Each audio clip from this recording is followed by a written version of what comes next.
देखो, इस plane crash के बाद एक शॉकिंग रिविलेशन सामने आया है। ये प्लेन जिस चार्टर ऑपरेटर के अंडर ऑपरेट हो रहा था उसे यूरोपियन एविएशन रेगुलेटर EASA ने क्रैश से पहले ही सस्पेंड कर दिया था।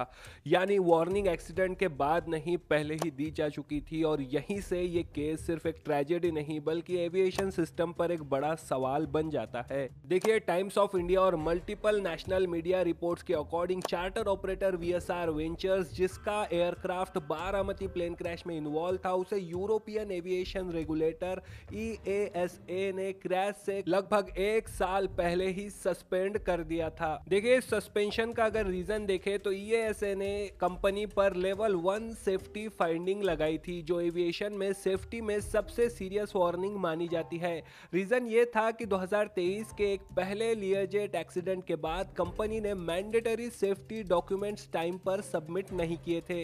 इसके बाद EASA ने VSR का third country operator authorisation cancel कर दिया था और यह इंफॉर्मेशन इंडिया के DGCA को भी ऑफिशियली दी गई थी।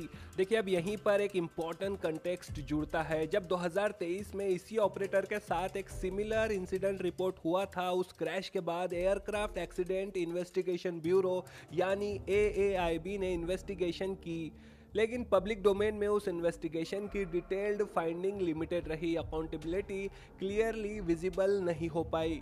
इसी वजह से जब नया क्रैश हुआ तो लोग नेचुरली पुराने इन्वेस्टिगेशन को याद करने लगे हैं। यहाँ एक बात बहुत क्लियरली समझना ज़रूरी है, किसी भी ऑफिशियल रिपोर्ट में आज तक किसी कवर अप का प्रूफ नहीं मिला है, लेकिन ट्रांसपेरेंसी को लेकर पब्लिक के डाउट्स ज़रूर रहे हैं।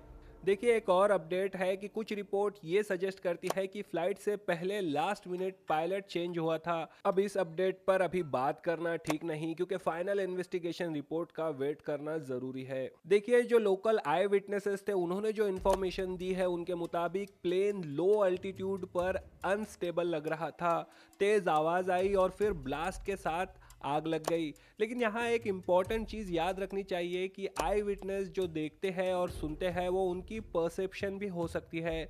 टेक्निकल इन्वेस्टिगेशन सिर्फ आई विटनेसेस अकाउंट पर डिपेंड नहीं करती, लेकिन डेफिनेटली ये जो विजुअल इंफॉर्मेशन है इसे इन्वेस्टिगेटर्स द्वारा संज्ञान में लिया जाएगा। देखिए, हमने देखा था कि जो बारामती एयरपोर्ट है ये अनकंट्रोल कैटेगरी में आता है। यहाँ फुल एयर ट्रैफिक कंट्रोल नहीं है, इंस्ट्रूमेंट लैंडिंग सिस्टम अवेलेबल नहीं है और इमरजेंसी इंफ्रास्ट्रक्चर लिमिटेड है। एविएशन एक्सपर्ट के हिसाब से इस तरह के एक्सीडेंट के पीछे कई पॉसिबल सिनारियोज हो सकते हैं, जैसे unstable approach, go around attempt का फेलियर, इंजन एनोमली या पायलट डिसओरिएंटेशन और ह्यूमन एरर। देखिए, ये सुनने में कॉम्प्लेक्स लग सकता है, लेकिन एविएशन एक्सीडेंट्स अक्सर एक ही वजह से नहीं होते।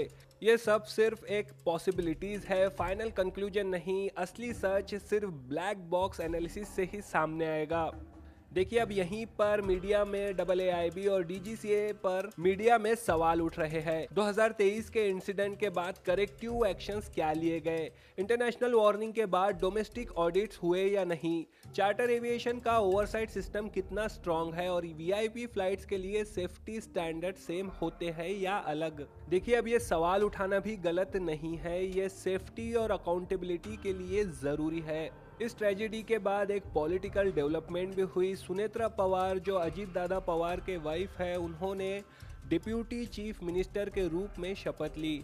इसी के साथ वो महाराष्ट्र की पहली महिला डिप्यूटी चीफ मिनिस्टर बन गई है। देखिए, ये एक पॉलिटिकल कंटिन्यूटी डिसीजन था। ऑब्वियसली इसका इन्वेस्टिगेशन से तो कोई लेना देना है ही नहीं, लेकिन पब्लिक डिस्कोर्स में ये डेवलपमेंट नेचुरली डिस्कस हो रही थी, इसलिए हमने यहाँ पर कवर कर ली। आखिर में एक बात समझना ज़रूरी है, ये केस सिर्फ एक प्लेन क्रैश का नहीं है, ये ट्रांसपेरेंसी, अकाउंटेबिलिटी और पब्लिक ट्रस्ट का केस है। मीडिया तुरंत जवाब चाहता है, लेकिन एविएशन में सच हमेशा धीरे आता है। सच तेज नहीं होता, पर जब सामने आता है तो लगभग पूरी पिक्चर क्लियर कर देता है।